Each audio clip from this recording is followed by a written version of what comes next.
What's up, my comic comrades? The X-Men have been looming large for the past few months between X-Men 97, several brand new titles in Marvel Comics, and the massive part they're about to play in the highly anticipated Deadpool and Wolverine. And one of the most important X-Men in all of it is Charles Xavier, aka Professor X. In fact, as the founder of the X-Men, Xavier is one of the most important and popular characters to ever hit the pages of a comic. So it's high time we gave the good professor his due with the history of Professor X. And if you dig today's episode, do us a solid and hit the like button, drop a comment below, and share it with everyone you think might dig it too. All of those things help to tell the YouTube algorithm to show the video to more people. But before we dive in, you guys have to check out today's sponsor, PowerUp. They have created the first smartphone-controlled paper airplane for both kids and adults. They sent us over a couple of planes to check out, and these things Professor X, aka Charles Xavier, first appeared in the X-Men issue 1 in September of 1963. He was created by the great Stan Lee and Jack Kirby. The inspiration for Charles Xavier was Martin Luther King Jr., which is very apparent as Xavier's whole mindset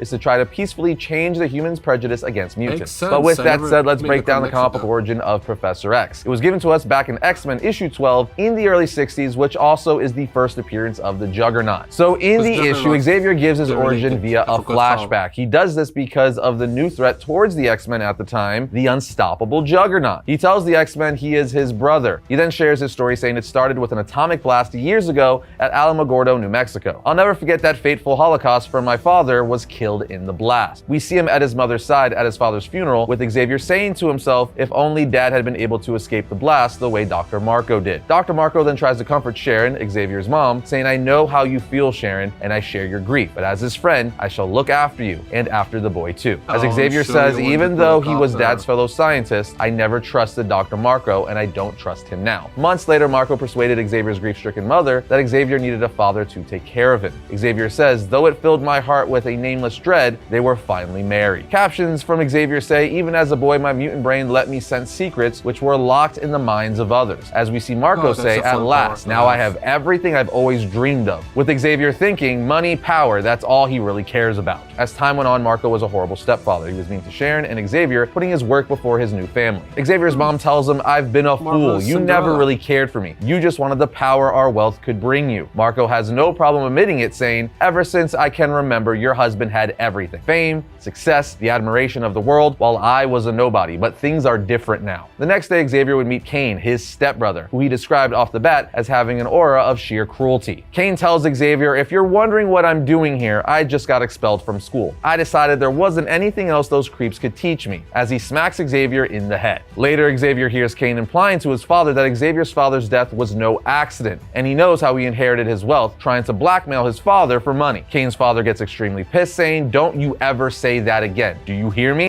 Wow, so it's not a very tight-knit family, isn't it?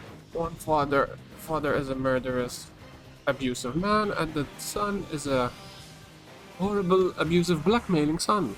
That's a TLC reality show waiting to happen.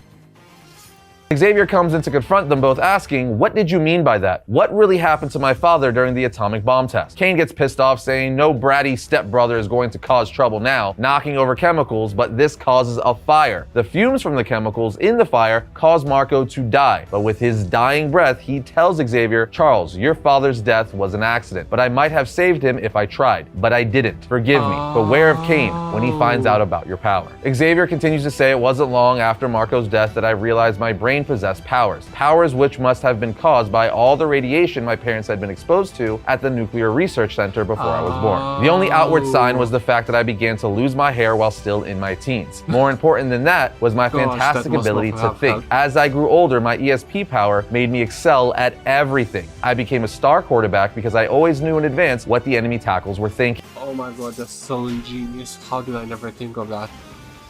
Professor X, because Professor X in my head is always in a wheelchair, but Professor X in sports, knowing all the plays, what they're gonna happen before they happen, that's genius. Gosh, the money he could have made if he was evil.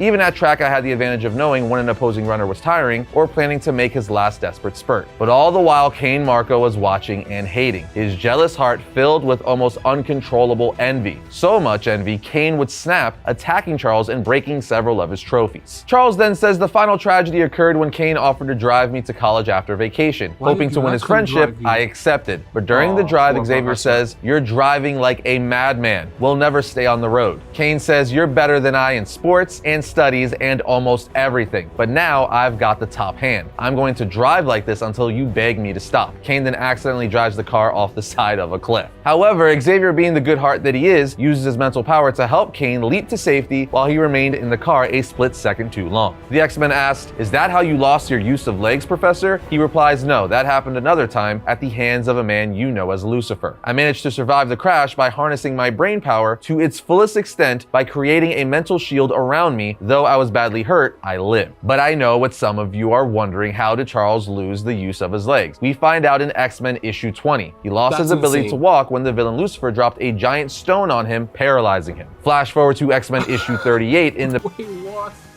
No, the contrast. So he didn't lose his legs when he drove off a high-speeding car off a cliff to the ground, but a rock is what caused his disability. The contrast of that, they should have made it the car. That would have made much more sense. They should have made it the car.